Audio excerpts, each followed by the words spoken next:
नमस्कार।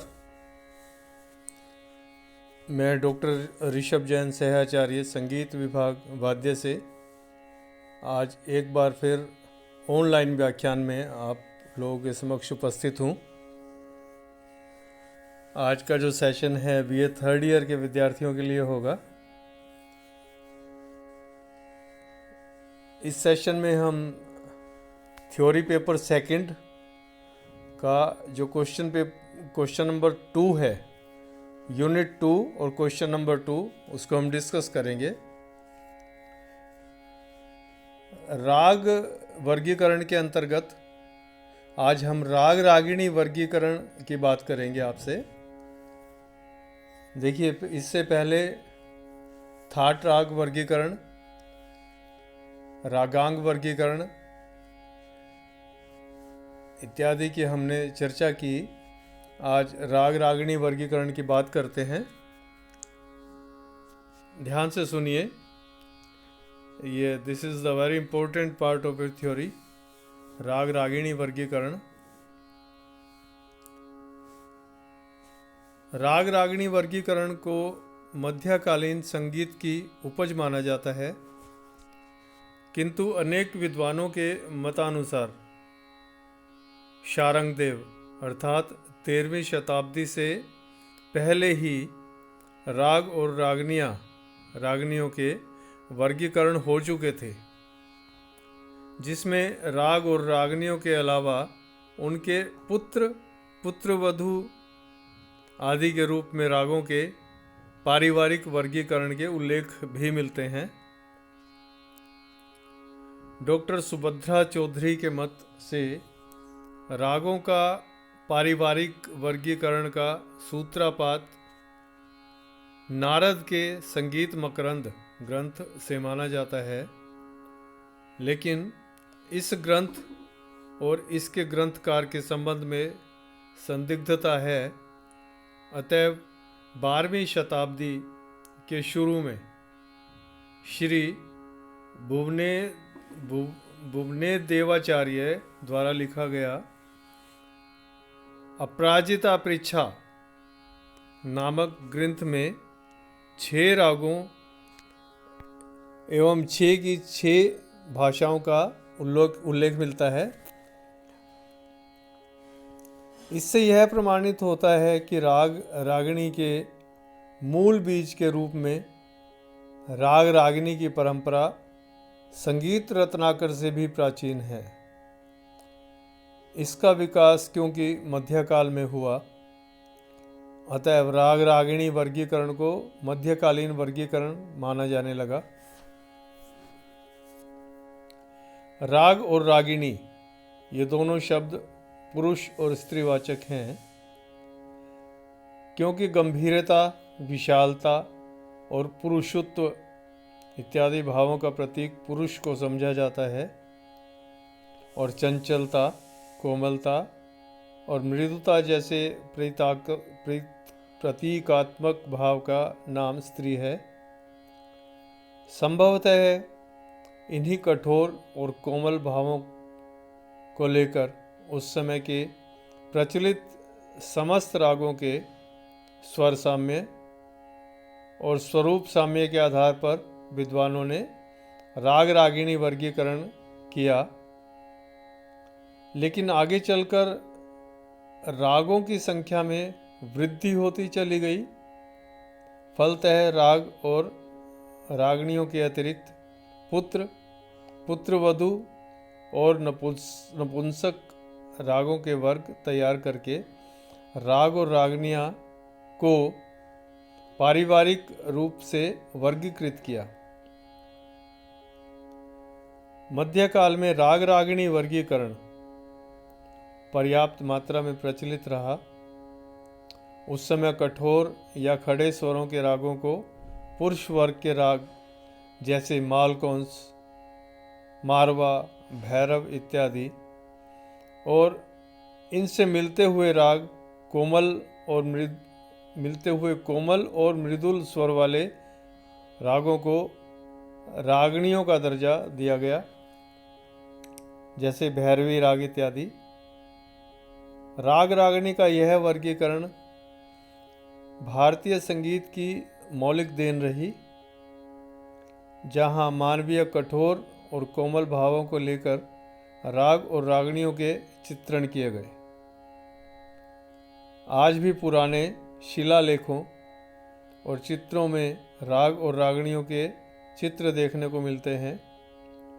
यही कारण है कि यह वर्गीकरण जनमानस में बहुत प्रचलित हुआ और इसलिए इस वर्गीकरण के संबंध में विद्वानों के अनेक मत प्रचार में आए,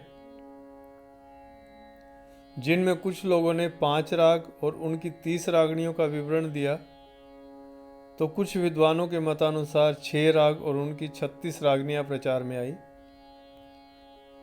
उन सभी मतों में 4 मत जो अधिक प्रसिद्ध हुए वो इस प्रकार हैं। नंबर 1 शिव मत अथवा सोमेश्वर मत। ये मत आपको याद करने बहुत इम्पोर्टेंट हैं। नंबर 1 शिव मत, नंबर 2 कृष्ण मत अथवा कल्लीनाथ मत, नंबर 3 पर भरत मत, नंबर 4 हनुमत मत।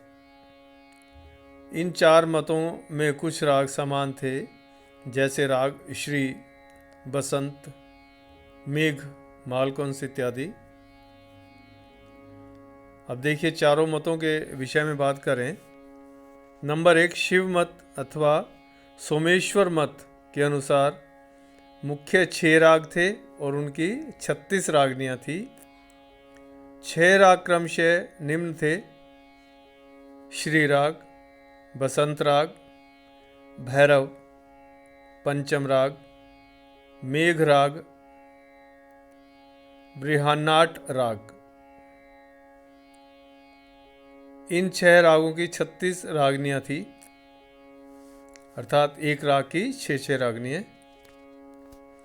सेकंड नंबर कृष्ण मत या कल्लीनाथ मत के अनुसार भी 6 राग और उनकी 36 रागनियां इस प्रकार थी: राग श्री, बसंत राग, पंचम राग, मेघ राग, नर नारायण राग, भैरव राग। उपरोक्त दोनों मतों से 6 प्रमुख राग और उनकी 36 रागनियों की मान्यता थी। थर्ड नंबर पर भरत मत के अनुसार तो 6 थे, राग 6 थे, किंतु उनकी रागनी 30 थी। 6 राग निम्नलिखित हैं: श्री राग, मेघ राग, भैरव, हिंडोल, दीपक और मालकुंस। 4 नंबर पर हनुमत मत के अनुसार भी प्रधान 6 राग थे और उनकी रागनी 30 थी। 6 प्रमुख राग इस प्रकार थे: श्री राग, मेघ राग, भैरव राग, हिंडोल राग, दीपक राग तथा कौशिक राग। इन चारों मतों के में मुख्य 6 राग ही माने गए, लेकिन शिव मत और कृष्ण मत में 6 रागों की 36 रागनियां मानी गई तथा 6 प्रमुख रागों में समानता भी थी। इन दोनों के मतानुसार 6 राग और 36 रागनियां हैं। भरत और हनुमत ने 6 प्रमुख राग माने हैं। इन दोनों मतों के रागों में समानता रही, किंतु इन दोनों मतानुसार 30 रागनियां मानी गई, अर्थात भरत मत और कृष्ण मत में 6 राग और 30 रागनियों का उल्लेख है।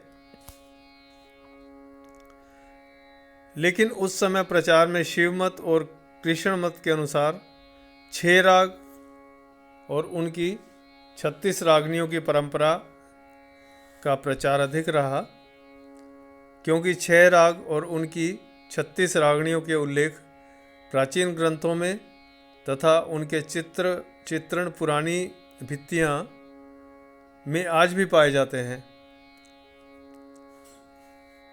लेकिन धीरे धीरे राग रागनी के इस वर्गीकरण में दोष दिखाई देने लगे, क्योंकि राग और रागनियों में न तो स्वर साम्य रहा ना ही स्वरूप साम्य।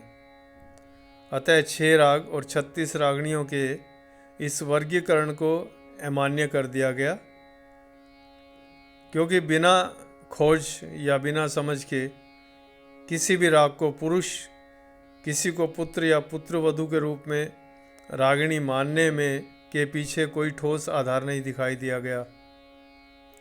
कुछ विद्वानों के मतानुसार रागों का पुरुष स्त्री, उनके पुत्र और पुत्र वधू के रूप में किया गया राग रागणियों का यह पारिवारिक वर्गीकरण काल्पनिक माना गया।